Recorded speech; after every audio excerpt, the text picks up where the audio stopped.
Shalom, selamat pagi jemaat yang dikasihi Tuhan. Saya percaya hari ini kita semua datang dengan hati yang penuh bersyukur karena kita sudah ditebus, kita sudah menjadi manusia ciptaan baru. Haleluya. Mari kita bawa setiap kerinduan hati kita tundukkan kepala sejenak, kita berdoa. Tuhan, terima kasih atas setiap penyertaan-Mu sepanjang hidup kami, Tuhan. Kami datang dengan hati yang penuh ucapan syukur, Tuhan, atas berkah-berkat yang Engkau berikan sepanjang hidup kami, Tuhan. Kami percaya, Tuhan, Engkau hadir di tengah-tengah kami, Tuhan. Engkau yang tolong pimpin sepanjang ibadah hari ini, Tuhan, dari awal hingga akhir, Tuhan. Layakan kami, sucikan kami, Tuhan, membawa jemaat-Mu merasakan hadirat-Mu yang kudus. Sebab di dalam hadirat-Mu, Tuhan, kami temukan kekuatan yang baru. Di dalam hadirat-Mu, kami temukan kasih dan kedamaian. Di dalam hadirat-Mu, kami temukan pribadi-Mu, ya Tuhan. Bapa kami yang di dalam surga, yang empunya kuasa, kerajaan, kemuliaan, kekal selama-lamanya. Haleluya, Yesus.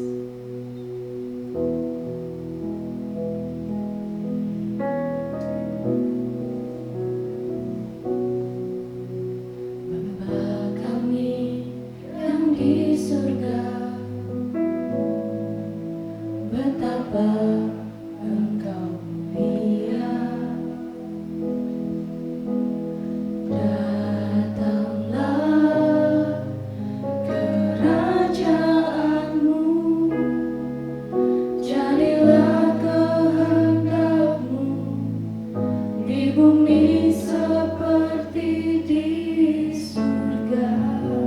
Kami anak-anak-Mu, Tuhan. Kami anak-Mu di sini,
kuasa Tuhan.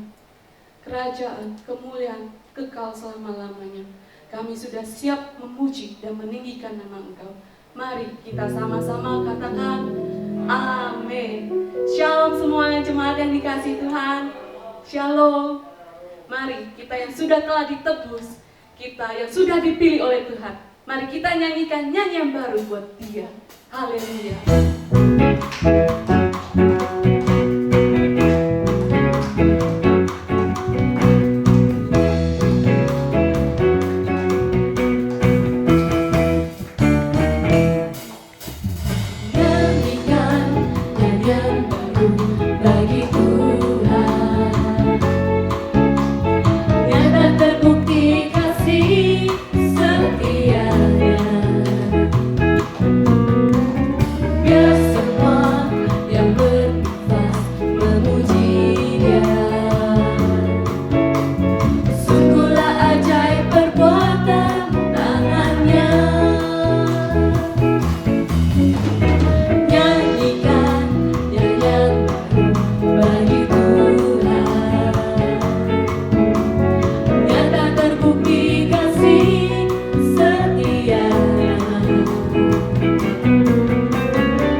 firman yang akan disampaikan.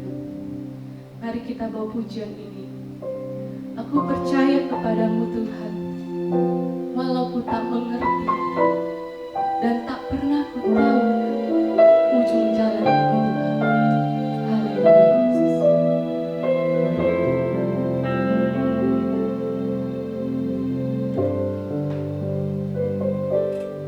Aku percaya kepadamu, walau ku tak mengerti dan tak pernah ku tahu ujung jalan ini. Namun ku tetap percaya, Kau yang memanggilku setia, memandu langkahku berlabuh di sana. Seperti Abraham sahabatmu, sampai akhir setia. Dari jauh memandang negeri perjanjian, Kanaan surgawi permai, tanah air yang Kau janjikan, tempat pertemuan semua saleh Tuhan. Bawa aku ke sana, ajar aku setia, mengerti semua maksud dan jalanmu. Tak ku ingini lagi indahnya dunia ini, karena ku yakin yang Kau sediakan sempurna. Serta jemaat untuk bangkit berdiri. Aku percaya kepadamu, walau ku tak mengerti dan tak pernah ku tahu ujung jalan ini. Namun ku tetap percaya, Engkau yang memanggil Kau aku yang setia, memanggilku setia, Engkau memandu memandu langkah kami Tuhan. berlabuh di sana. Seperti Abraham sahabatmu, sampai akhir setia. Dari jauh memandang negeri perjanjian, Kanaan surgawi permai, tanah air yang Kau janjikan, tempat pertemuan semua saleh Tuhan. Bawa aku ke sana, ajar aku setia, mengerti semua maksud dan jalanmu. Tak ku ingini lagi indahnya dunia ini, karena ku yakin yang Kau sediakan sempurna. Bawa aku ke sana, ajar aku setia, mengerti semua maksud dan jalanmu. Tak ku ingini lagi indahnya dunia ini, karena ku yakin yang Kau sediakan sempurna. Karena ku yakin yang Kau sediakan sempurna. Karena ku yakin yang Kau sediakan sempurna.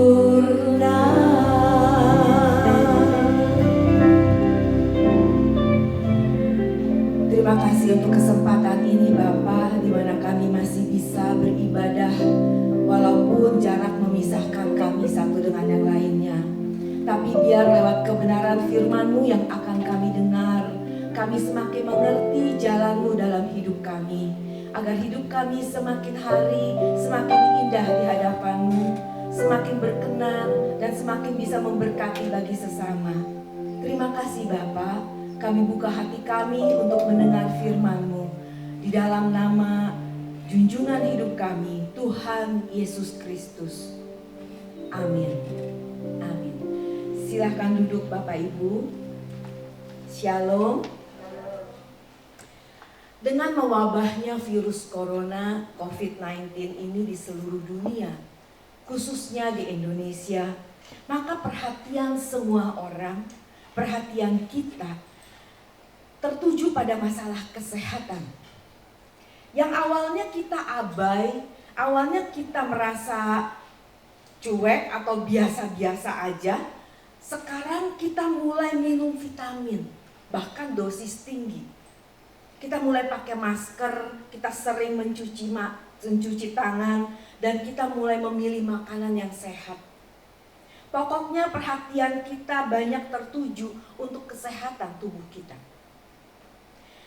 Sejujurnya, kalau kita ingat di masa-masa lalu sebelum merebaknya pandemi ini, kita sering tidak menghargai kesehatan. Baru setelah kita sakit atau ada dalam kondisi seperti hari ini, kita bisa berkata, ternyata sehat itu mahal. Ternyata sehat itu penting. Dan saya bersyukur hari ini saya sehat. Baru kita punya perhatian kepada kesehatan itu lebih utamakan. Nah, sehat bukanlah kondisi permanen Bapak Ibu. Kalau hari ini saya berkata, saya sehat. Kemarin saya baru swab negatif. Minggu lalu saya sudah vaksin. Saya sehat. Tapi tidak menjamin bahwa besok atau entar sore saya tidak terpapar. Kesehatan hari ini bukan kondisi permanen. Sehat adalah sebuah kondisi yang harus dicapai dan kita pertahankan. Tubuh sehat mempunyai imun sistem yang baik, yang menjadikan seseorang tidak mudah terserang penyakit. Tetapi itu tidak permanen. Demikian juga kehidupan kita. Nah, kita dapat berprestasi maksimal kalau kita sehat. Ada istilah yang mengatakan mens sana in corpore sano. Dalam tubuh yang sehat terdapat jiwa yang sehat.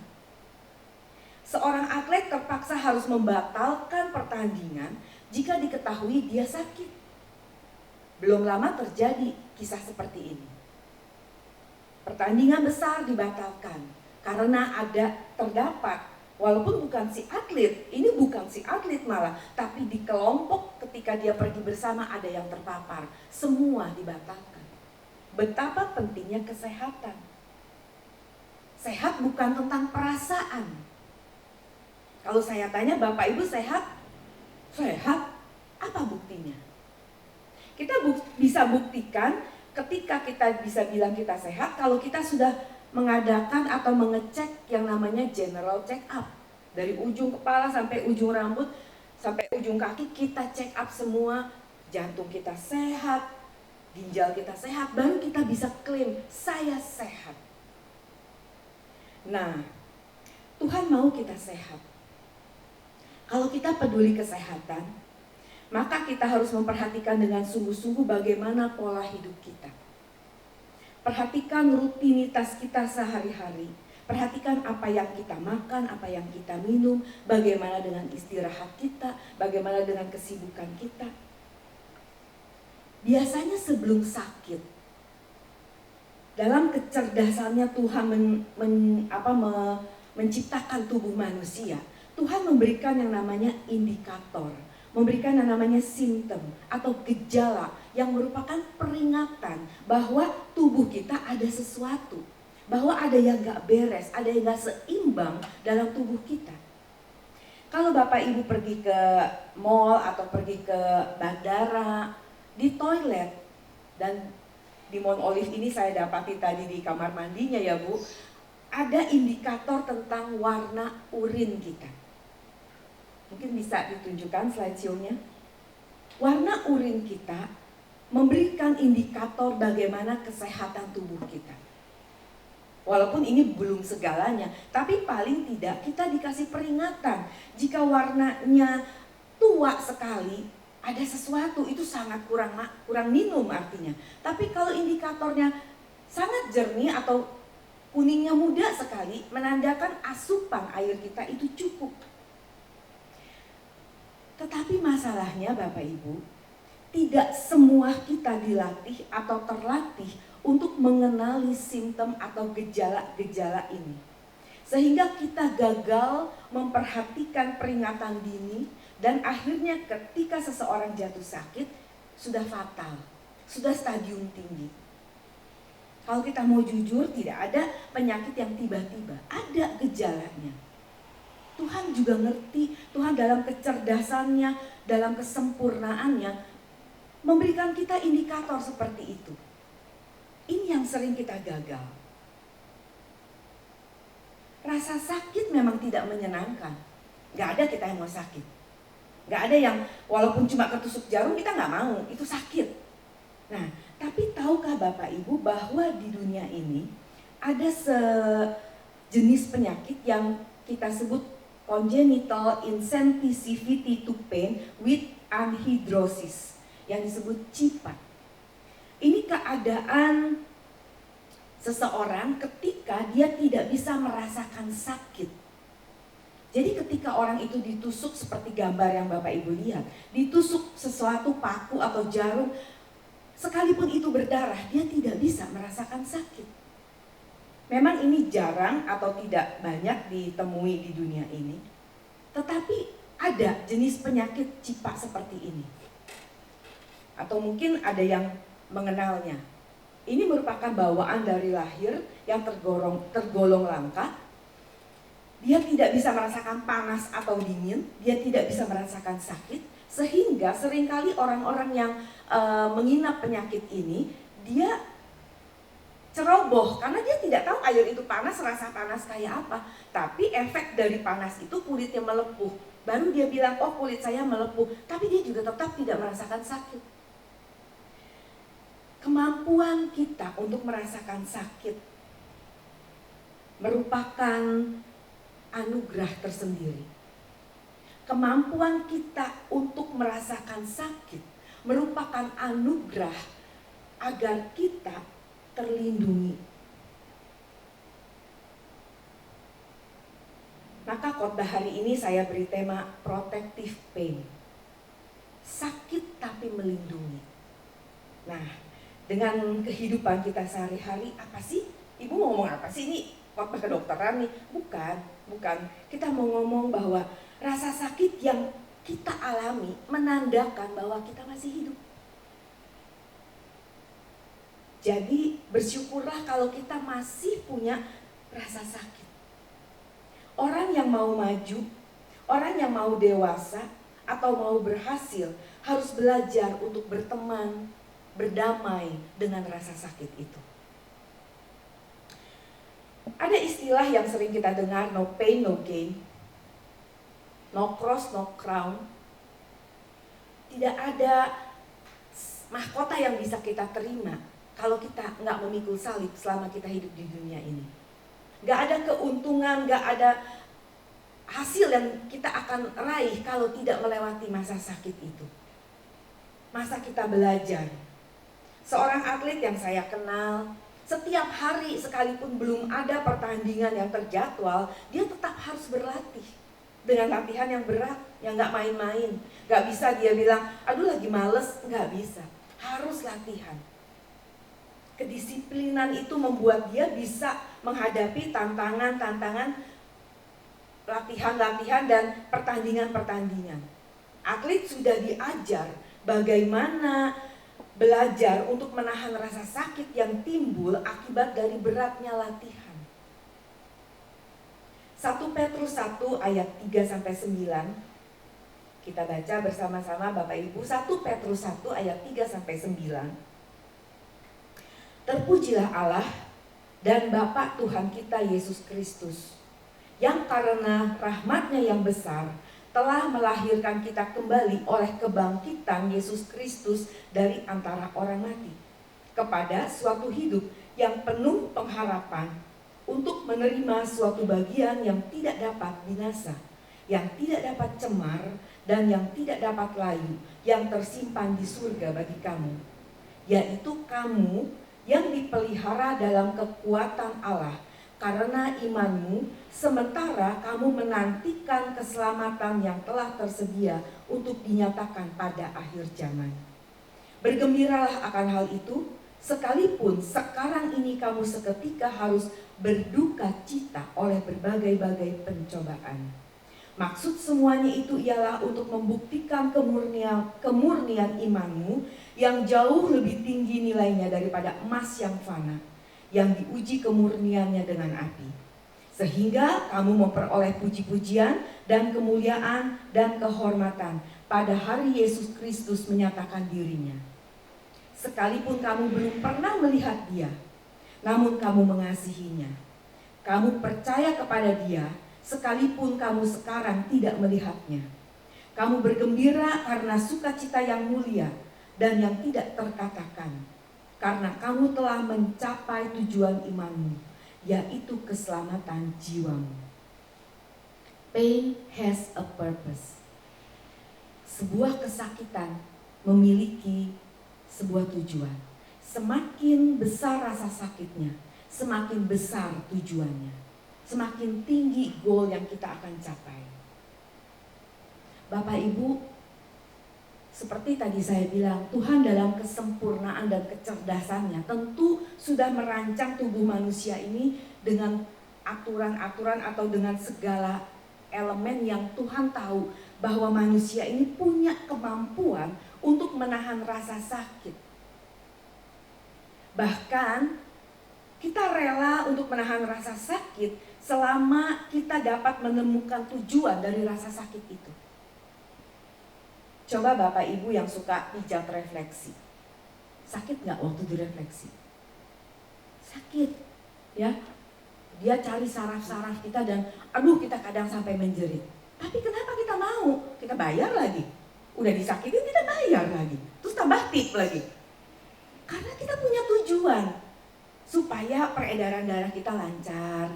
Supaya yang tersumbat bisa terbuka. Supaya kita sehat. Kita tahan, kita mau menahan rasa sakit karena kita punya tujuan. Karena punya goal. Seorang ibu yang sedang menghadapi persalinan, mulai sakit perutnya, mulai mules. Bahkan ada yang dikasih sengaja suntikan untuk bikin mules supaya bayinya cepat lahir atau karena sudah waktunya. Kenapa dia mau? Karena dia punya tujuan, dia mau melahirkan anaknya yang dikandungnya ini. Pain has a purpose. Sakit memiliki tujuan. Tuhan Yesus sendiri rela melalui masa-masa sakit, masa-masa menderita, karena dia memiliki tujuan yang jelas. Dia punya goal yang jelas, yaitu menyelamatkan kita, menyelamatkan semua umat manusia. Sehingga penderitaan yang dia tanggung, kesakitan yang dia derita, tidak dia tinggalkan, tidak dia abaikan. Sekalipun dalam doanya waktu di Getsemani, Tuhan pernah menyerukan kepada Bapa, sekiranya bisa lalu Bapa. Aduh saya tahu itu pasti penderitaan yang berat banget. Sekiranya bisa lalu, tapi kehendakmu yang jadi. Dia rela, dia tahu penderitaan di depan menghadang ini sakitnya luar biasa. Tetapi karena dia ingat keselamatan, dia ingat tujuan dia datang karena menanggung banyak penderitaan bagi kita, maka dia rela dan dia siap menanggung itu semua. Ketika Petrus mencoba mencegah Yesus untuk masuk ke dalam penderitaan, Yesus malah bilang, "Enyahlah iblis, kamu satu batu sandungan bagiku. Sebab engkau bukan memikirkan apa yang dipikirkan Allah, melainkan apa yang dipikirkan manusia." Luar biasa Bapak Ibu. Kita bangga dan kita bersyukur atas integritas Yesus dalam menunaikan tugas yang Bapa berikan kepadanya. Dengan kata lain, rasa sakit atau penderitaan adalah bagian dari hidup orang percaya yang benar. rasa sakit atau penderitaan adalah bagian dari hidup orang percaya yang benar. Kalau kita coba mengingat orang Kristen pada abad mula-mula, di mana mereka disiksa, dianiaya begitu hebat. Mereka luar biasa menderita, baik fisik maupun secara mental. Dan seakan-akan Tuhan tidak ada. Seakan-akan Tuhan tidak membela mereka. Tetapi kesetiaan mereka luar biasa. Mereka kehilangan segalanya, bukan hanya harta, keluarga pun mereka kehilangan. Mereka jadi fondasi gereja hari ini. Tanpa mereka, kekristenan punah. Orang-orang seperti inilah yang bisa berkata, segala perkara dapat kutanggung di dalam Dia yang memberikan kekuatan kepadaku. Segala perkara dapat kutanggung di dalam Dia. Tuhan tidak meniadakan perkara. Tuhan tidak memberi kita hidup tanpa perkara, tanpa masalah. Yang Tuhan janjikan adalah kekuatan untuk kita dapat menanggungnya. Amin. Tuhan tidak pernah menjanjikan langit yang selalu biru, langit yang tanpa hujan. Kadang Tuhan biarkan ada awan, bahkan kadang ada badai. Kadang ada banjir bandang melewati jalan hidup rumah kita. Tapi yang Tuhan janjikan adalah Ia memberikan kekuatan bagi kita untuk dapat menanggungnya. Maka jangan segera minta lepas dari masalah. Jangan minta segera lepas dari rasa sakit atau penderitaan sebelum Tuhan selesai berurusan dengan kita. Saya mengajak Bapak Ibu berani mengatakan ini. Tuhan, jangan lepaskan dulu masalah ini. Kalau Tuhan anggap saya belum selesai, kalau Tuhan nilai saya belum lulus dari masalah ini, biarin. Kita belajar. Saya belum sukses dalam hal ini. Saya masih berdoa, Tuhan cepetan selesai. Tapi ketika saya mempersiapkan ini, saya tertegur juga. Loh, kamu mau ngomong gitu, kamu sendiri barusan doa minta selesai masalahnya. Gimana sih? Oh ya Tuhan, ralat. Gak apa-apa deh gak selesai. Yang penting Tuhan, beri saya hikmat, beri saya marifat. Apa yang harus saya lakukan menghadapi masalah ini. Masalah boleh belum selesai, tetapi penghiburan, kekuatan dari Tuhan pasti menjadi milik kita. Asalkan kita selalu ada di dalam Tuhan. Sebab di dalam Tuhan, penderitaan atau rasa sakit kita itu ada tujuannya. Mari kita belajar seperti kerang. Bagaimana ia bisa menghasilkan mutiara? Benda asing yang masuk ke dalam kerang, dalam kulit kerang itu, menyebabkan si kerang merasa sangat kesakitan. Seperti kita berjalan, bertelanjang kaki, lalu ketusuk paku. Sakit kan? Nah, itu yang dirasakan kerang. Kita punya tangan, kita cabut itu paku. Kita buang pasir-pasir yang masuk ke sepatu kita yang membuat sakit. Kerang gak punya tangan. Dia gak punya sesuatu yang bisa membuat benda asing yang masuk itu yang menyakiti dirinya untuk dia buang. Gak bisa. Kerang harus menerima, harus diam dan menikmati rasa sakit itu. Yang dia lakukan untuk mengurangi rasa sakitnya adalah dengan cara mengeluarkan sebuah substansi, sebuah cairan tertentu yang disebut nakre. Nakre merupakan bagian dari cangkang dalam yang berkilau, yang berfungsi sebagai pelindung tubuh kerang. Proses ini sama dengan proses pembentukan tulang pada manusia. Maka nakre ini disebut sebagai mother of pearls, ibunya mutiara. Nakre akan menyelimuti benda asing tersebut. Rasa sakit terus ada dan tiram itu terus mengeluarkan substansi itu sampai terbentuk sebuah mutiara yang indah dan mahal harganya. Kualitas tubuh tiram menentukan mutiara yang dihasilkan. rasa sakit yang sangat mengganggu dalam hidup si kerang berubah menjadi sesuatu, menghasilkan sebuah mutiara yang sangat berharga. Maka saya katakan dari luka terbentuk mutiara. Hari ini luka apa yang ada di hidup kita? Jika kita bisa menggunakan rasa sakit itu menjadi sebuah keuntungan, maka kita juga akan menghasilkan mutiara-mutiara dalam hidup kita. Masalahnya apakah kita cukup sabar? Apakah kita cukup tahan untuk menanggung luka itu, menanggung penderitaan itu? Sama seperti Rasul Paulus yang meminta duri dalam dagingnya untuk Tuhan ambil. Tapi jawaban Tuhan kepadanya adalah, cukuplah kasih karuniaku bagimu, sebab justru dalam kelemahanlah kuasaku menjadi sempurna. Paulus sudah minta sebanyak 3 kali kepada Tuhan, tapi jawaban Tuhan, cukup. Sebagai anak Tuhan, kita percaya tidak ada satu kejadian yang terjadi kebetulan dalam hidup kita. Kalau Tuhan mengizinkan kita merasa sakit, merasa menderita hari ini, maka pasti ada tujuan yang baik bagi hidup kita. Mungkin kita memang belum mengerti hari ini. Tapi dalam 1 Petrus 1 ayat 9 dikatakan, kamu bergembira karena sukacitamu yang mulia dan yang tidak terkatakan, karena kamu telah mencapai tujuan imanmu. End up hidup kita, akhir hidup kita adalah keselamatan jiwa kita.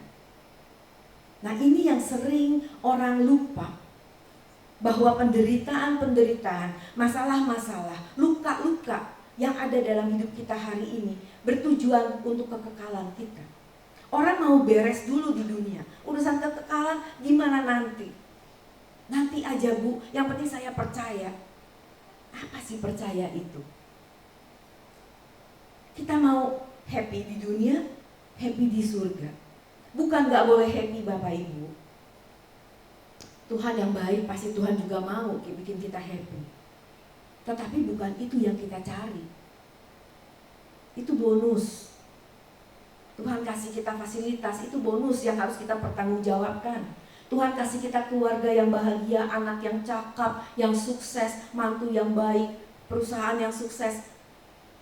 Itu bonus yang Tuhan percayakan, yang Tuhan juga minta pertanggungjawaban. Bukan untuk itu kita mengejar di dunia ini. Kita mengejar keselamatan yang Tuhan janjikan. Kita sudah terima salib yang minggu lalu kita rayakan Paskah. Sudah selesai, sudah sempurna. Tapi Tuhan bilang berjuanglah. Kerjakan keselamatanmu dengan takut dan gentar. Itu yang kita lakukan hari ini. Kita gak mungkin hidup wajar kalau kita mau benar-benar ikut Tuhan. Harganya mahal. Setiap orang yang mau mengikut aku, ia harus menyangkal dirinya, memikul salibnya, dan mengikut aku. Tuhan gak kasih kita salib atau beban yang Tuhan pikul, tidak. Tapi salib kita masing-masing, beban kita masing-masing sesuai dengan apa yang Tuhan pandang, yang Tuhan ukur, pas dalam hidup kita. Salib Bapak, Ibu, dan saya berbeda. Kondisi kita berbeda. Tetapi Tuhan mau setiap kita memikul salib kita. Setiap kita punya Golgota kita masing-masing. Setiap kita punya taman Getsemani kita. Tapi apakah kita bisa seperti Tuhan yang mengatakan, kalau mungkin Bapa, semua ini selesai, semua ini berlalu, tapi kehendak-Mu yang jadi. Yesus adalah teladan kita.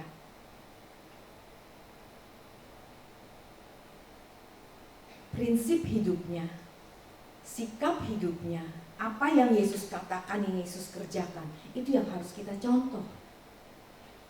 Jadi ketika Yesus mengajarkan bukan kehendak-Ku tapi kehendak-Mu yang jadi, kalimat itu juga harus menjadi prinsip hidup kita. Bukan kehendak saya tapi kehendak Bapa yang jadi, sekalipun saya harus sakit. Maka teruskan perjuangan kita untuk bertumbuh. Jangan berhenti, jangan puas dengan keadaan kita hari ini, dan jangan takut. Saya nggak bisa sempurna. Tuhan nggak tanya bisa enggaknya kok. Tuhan tanya mau apa enggak.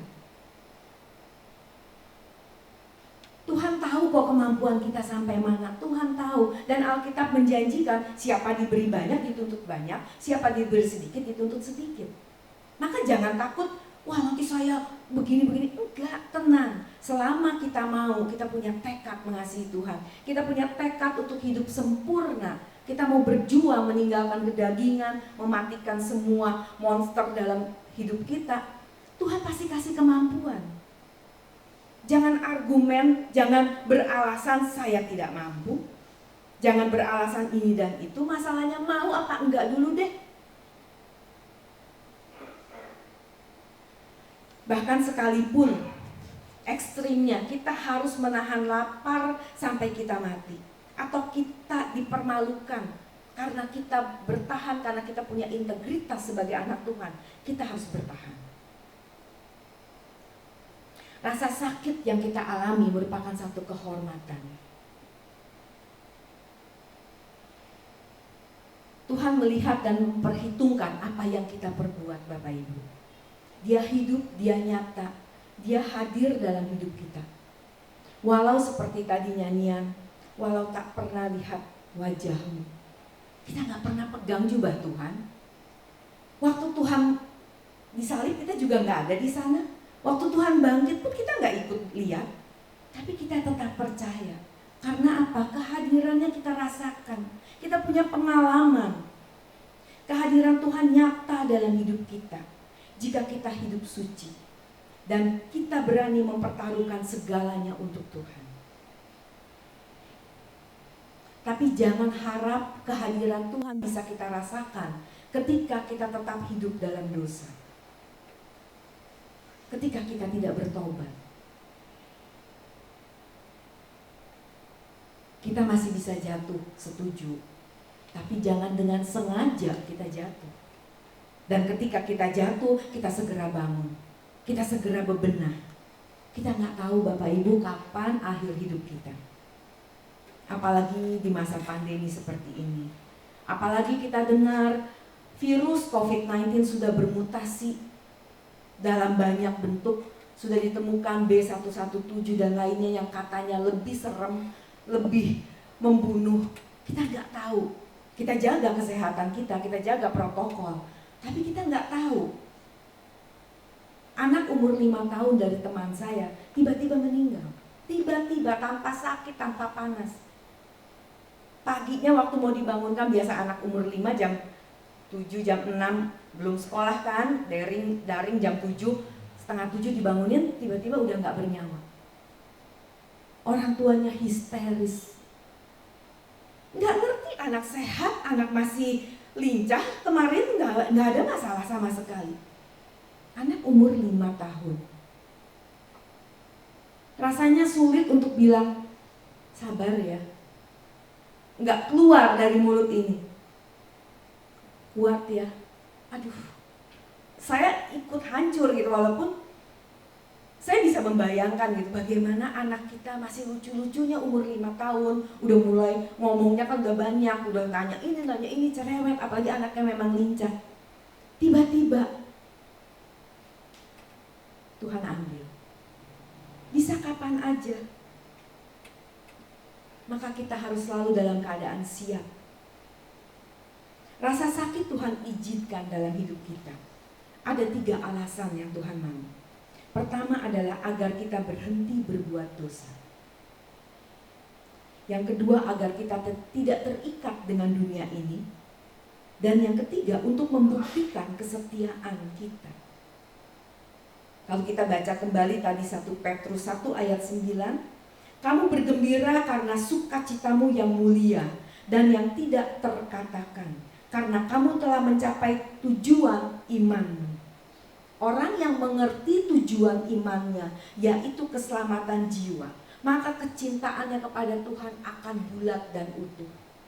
maka pasti hidupnya pun akan indah, karena dia tidak lagi bersaing untuk hal-hal dunia. Yang dia pikirkan adalah keselamatan jiwa saya.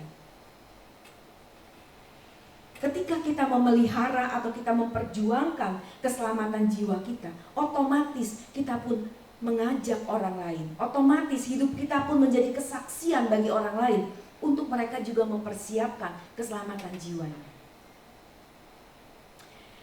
Di rumah saya tinggal dengan mami saya, usianya sudah 89. Secara manusiawi, secara umumnya, beliau akan mangkat dulu daripada saya. Iya kan, ini secara umum. Tapi kan kita nggak tahu. Tapi yang saya tanyakan kepada Tuhan adalah, Tuhan, apa yang saya harus lakukan untuk mempersiapkan mami saya untuk siap kalau dipanggil Tuhan?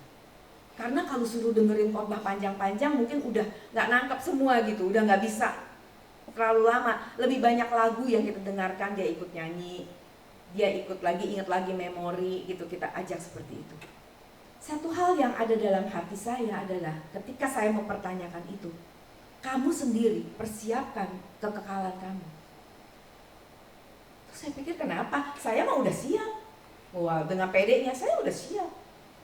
Ternyata enggak juga. Belum sepenuhnya siap. Kita harus selalu mempersiapkan. Makin sempurna persiapan kita. Seperti kalau kita mau pergi ya, sekarang mungkin kita udah lama nih gak pergi traveling. Tapi kalau kita mau pergi untuk waktu yang lama, tentu persiapan kita jauh-jauh hari kan. Gak mungkin sehari ini, ya ada sih yang begitu. Tapi umumnya orang akan mempersiapkan jauh-jauh hari. Semakin kita pergi lama dan semakin jauh, persiapan kita semakin jauh sebelumnya juga. Dan ketika kita ingat sesuatu, oh iya, belum dimasukin tuh chargernya, masukin. Oh iya, obat ininya belum. Dan biasanya kita bikin list yang udah kita centang-centang. Yang saya lakukan biasanya begitu. Tapi kalau kita cuma pergi ke Bogor, cuma mau makan apa di sana, ada makanan khas Bogor, ya kita nggak pakai persiapan macam-macam, cuma mikir ada bensin nggak, di kartu tolnya ada dananya nggak supaya jangan nanti nggak bisa bayar tol. Cuma itu, simple. Nah, kita mau pulang ke rumah abadi yang jauh di sana. Apa persiapan kita? Cukup 1 koper, kita tambah lagi 2 koper. Kita bawa backpack juga. Sepatu juga nggak cukup 1 kalau pergi lama. Harus ada sendalnya juga, jangan semua sepatu, ntar sakit, pakai sendal juga. Nah, persiapan kita apa Bapak Ibu untuk kekekalan kita? Kita harus terus menambah terus persiapan kita, yaitu kesucian hidup kita yang makin lama makin berkualitas. Saya harap kita semua adalah orang-orang yang pantas menjadi keluarga kerajaan surga, yang layak menerima mahkota kehidupan. Maka dengan berlangsungnya proses keselamatan kita ini, kita berjuang seperti yang Tuhan perintahkan. Kerjakan keselamatanmu dengan takut dan gentar, maka kecintaan kita kepada dunia makin putus. Kecintaan kita kepada Tuhan makin bulat, makin utuh. Kerelaan kita untuk mengabdi makin tanpa batas. Kita gak hitung-hitungan lagi. Dan kesadaran bahwa rumah ini bukan rumah kita. Rumah kita adalah rumah Bapa nanti di sana. Dan kita sekarang sedang mempersiapkan bekal kita, yaitu kesucian hidup kita, kesetiaan kita. Kita semua pernah salah. Kita semua pernah gagal. Berbahagialah orang yang mengerti ketika ia gagal. Berbahagialah orang yang mengakui bahwa ia salah. Betapa celakanya kalau orang tidak pernah merasa pernah gagal atau pernah salah. Bahwa tindakan-tindakan hidupnya selalu benar, apalagi dibuktikan dengan kesuksesan hidupnya. Yang seakan-akan Tuhan berkati saya tuh, saya baik-baik aja tuh. Mari kita tujukan cinta kita hanya untuk Tuhan, karena Dia satu-satunya yang layak menerima semua. Jangan ikut Tuhan pada waktu kita senang saja, atau pada waktu kita perlu minta berkatnya. Dalam keadaan apapun kita harus setia. Kita nggak ikut Tuhan hanya pada waktu Ia ada di Bethlehem, tapi kita juga ikut Tuhan pada waktu Ia berdoa di Taman Getsemani. Kita menemani Dia berseru kepada Bapa, kita pun ikut berseru. Kita pun ikut merasakan beban yang Dia rasakan. Dan kita tetap ikut mengiring ketika Ia harus melewati Via Dolorosa. Tuhan tidak berikan salibnya kepada kita, tidak. Kita punya salib kita masing-masing. Dan itu pasti pas dengan ukuran hidup kita. Maka jangan pernah berkata, salib saya kebesaran, salib saya terlalu berat. Tidak. Semakin berat salib yang Bapak Ibu rasakan, berarti semakin Tuhan mempercayai bahwa Bapak Ibu sanggup dan kita sudah naik kelas. Kita akan disertai malaikatnya yang kudus. Kita akan disertai Tuhan, pasti. Asalkan kita tetap setia memikul salib kita bersama dengan Tuhan menuju Golgota kita masing-masing.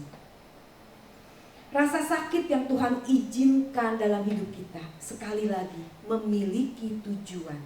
Dan itu merupakan satu pagar kehidupan kita. Agar kita tidak jatuh dalam lembah dosa. Agar kita akhirnya tidak terikat dengan dunia. Dan agar kita dikenal oleh Tuhan. Protective pain. Rasa sakit yang menyelamatkan kita. Maka jangan bersungut-sungut. Dengan kebenaran yang kita terima hari ini, kiranya kita semua berani katakan, Tuhan, sekiranya aku ada pada waktu Engkau mengenakan tubuh jasmani, maka aku tidak akan membiarkan Engkau sendirian di Taman Getsemani. Aku tidak akan membiarkan Engkau difitnah. Aku tidak akan membiarkan Engkau sendirian memikul salib dan tergantung di Golgota. Aku akan berdiri di samping-Mu dan aku akan setia. Tapi sekarang Yesus yang kita sembah sudah ada di surga. Temukan Getsemani Bapak Ibu. Temukan salib kita. Temukan Golgota kita masing-masing. Dan kalau hari ini pada kesempatan ini kita dengan tulus mau memperbaharui komitmen kita kepada Tuhan. Kita berjanji untuk setia menderita bersama Dia. Tuhan pasti bisa merasakannya juga. Tuhan mengerti ketulusan hati kita. Tuhan mengerti cinta kita seberapa kepada Dia. Kita gak bisa nipu Tuhan Bapak Ibu.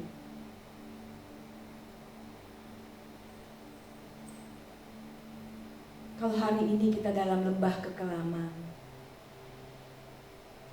hari ini kita dalam luka yang mendalam, bertahan. Luka itu Tuhan izinkan untuk menyelamatkan kita, untuk mendewasakan kita, untuk membuat kita semakin sempurna dan layak untuk dimahkotai. Ingat tujuan hidup kita untuk keselamatan jiwa kita. Ingat, kita punya kekekalan nanti. Saya undang Bapak Ibu untuk bangkit berdiri. Masing-masing kita bersaat teduh. Semua kita pernah gagal, semua kita pernah salah.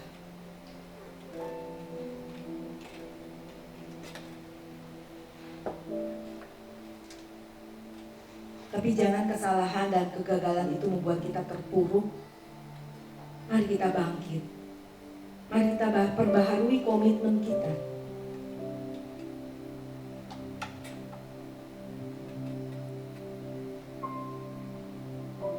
Kadang kau tak nyata, seakan tiada. Waktu kita berseru, Tuhan seperti membisu dan membuat kita menjadi ragu.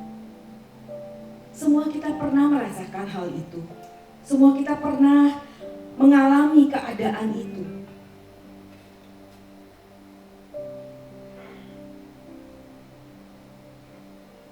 melalui komitmen kita kepada Tuhan. Mumpung kita masih hidup, mumpung kita masih sadar, mumpung Tuhan masih beri kita kesempatan.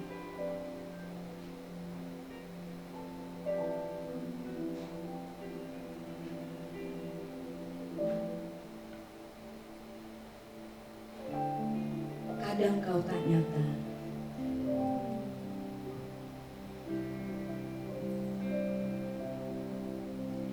kadang kau tak nyata, seakan tiada. Waktu ku berseru, kau seperti membisu. Ku menjadi ragu,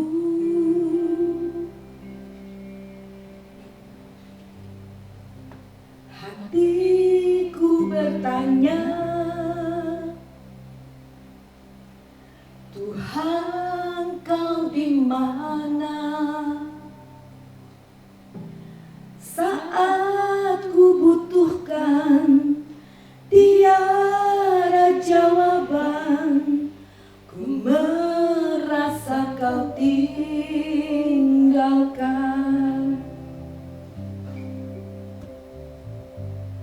Kau ajarku dewasa, segala perkara tetap percaya. Kau ajarku mengerti segala hal yang Bapa ingini. Lewat semua terbukti setia, seperti Yesus menderita. Emas yang murni telah teruji, indah di mata Bapa.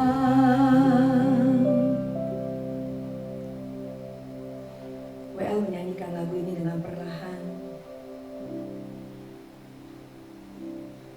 Mari Bapak Ibu kita menghampiri Tuhan.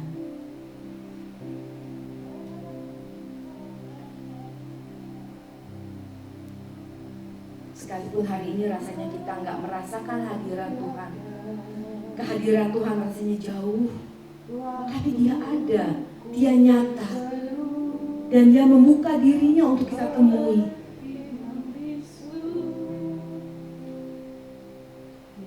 Masalahnya apakah kita sungguh-sungguh mencari Dia?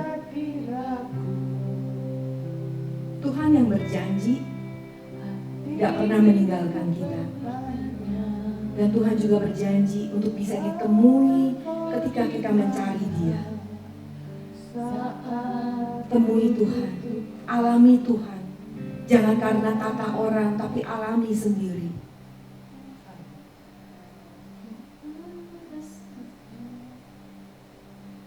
Hatiku bertanya,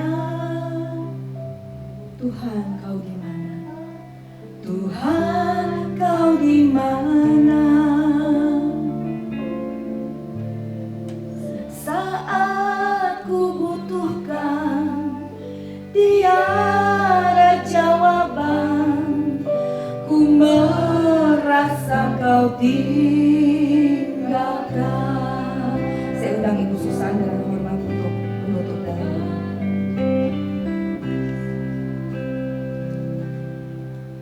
Tuhan kau di mana?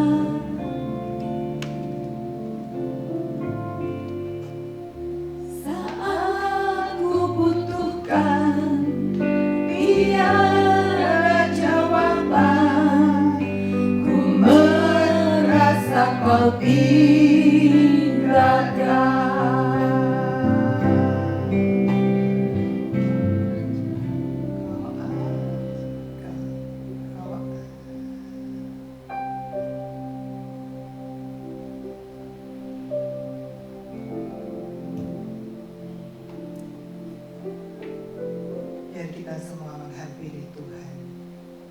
dengan kesungguhan hati kita. Kiranya firman Tuhan ini benar-benar boleh berbicara terus kepada setiap kita, supaya kita semakin mengerti akan kehendak-Nya untuk memproses kita semakin dewasa di dalam Dia. Sungguh kami bersyukur kepadamu Bapa. Kau adalah Bapa yang sangat baik bagi kami. Tidak pernah salah apa yang sudah Kau tentukan di dalam hidup kami. Dan berikan kepada kami pengertian-pengertian rohani yang begitu dalam, untuk kami dapat mengerti akan segala jalan-Mu di dalam setiap hidup kami. Apa yang Kau izinkan untuk kami hadapi dan kami alami, kami tahu Engkau mengasihi kami. Engkau akan membuat kami semakin sempurna di dalam Tuhan. Dan itu juga yang menjadi kerinduan kami. Sebab hanya Engkau tujuan kami hidup di dunia ini.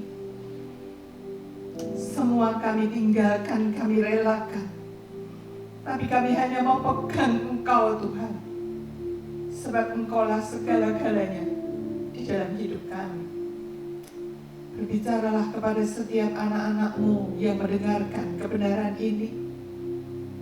Apapun yang mereka alami dan hadapi saat ini, kiranya mereka tetap kuat di dalam Tuhan.